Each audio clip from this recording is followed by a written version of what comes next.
ಸುದೀರ್ಘ ಕಾಲದ ನಿಸ್ವಾರ್ಥ ಸಮಾಜ ಸೇವೆ ಹಾಗೂ ಜನಪರ ನ್ಯಾಯದ ಪರವಾದಂತಹ ಹೋರಾಟಗಳನ್ನು ಗುರುತಿಸಿ ಧಾರವಾಡದ ಜಯ ಕರ್ನಾಟಕ ಸಂಘಟನೆ ಜಿಲ್ಲಾ ಅಧ್ಯಕ್ಷರಾದಂಥ ಸುಧೀರ್ ಎಂ ಮುದ್ದೋಳ್ ಅವರಿಗೆ ಪ್ರತಿಷ್ಠಿತ ಗೌರವ ಡಾಕ್ಟರೇಟ್ ಪದವಿ ನೀಡಿ ಗೌರವಿಸಲಾಗಿದೆ.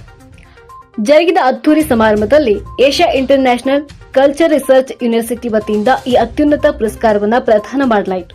ಸುಧೀರ್ ಮುದ್ದೋಳ್ ಅವರು ಕಳೆದ ಹಲವು ವರ್ಷಗಳಿಂದ ಸಮಾಜದ ವಿವಿಧ ಸ್ತರಗಳಲ್ಲಿ ಅನ್ಯಾಯದ ವಿರುದ್ಧ ಸದಾ ಧ್ವನಿ ಎತ್ತುತ್ತಾ ಜನಸಾಮಾನ್ಯರ ಸಂಕಷ್ಟಗಳಿಗೆ ಸ್ಪಂದಿಸುತ್ತಾ ಬಂದಿದ್ದಾರೆ. ಅವರ ಈ ಸಮಾಜಮುಖಿ ಕಾರ್ಯಗಳು ಮತ್ತು ಸಂಘಟನಾ ಚತುರತೆಯನ್ನು ಪರಿಗಣಿಸಿ ವಿಶ್ವವಿದ್ಯಾಲಯವು ಈ ಗೌರವವನ್ನು ನೀಡಿದೆ.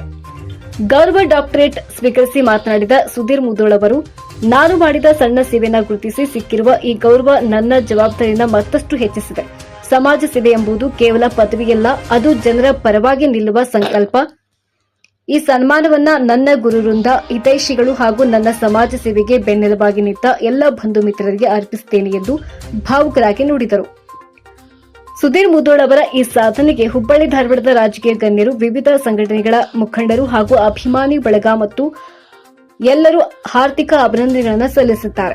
ಜಯ ಕರ್ನಾಟಕ ಸಂಘಟನೆಯ ಕಾರ್ಯಕರ್ತರು ತಮ್ಮ ಜಿಲ್ಲಾ ಅಧ್ಯಕ್ಷರ ಈ ಸಾಧನೆಯನ್ನು ಸಂಭ್ರಮದಿಂದ ಆಚರಿಸಿದ್ದಾರೆ.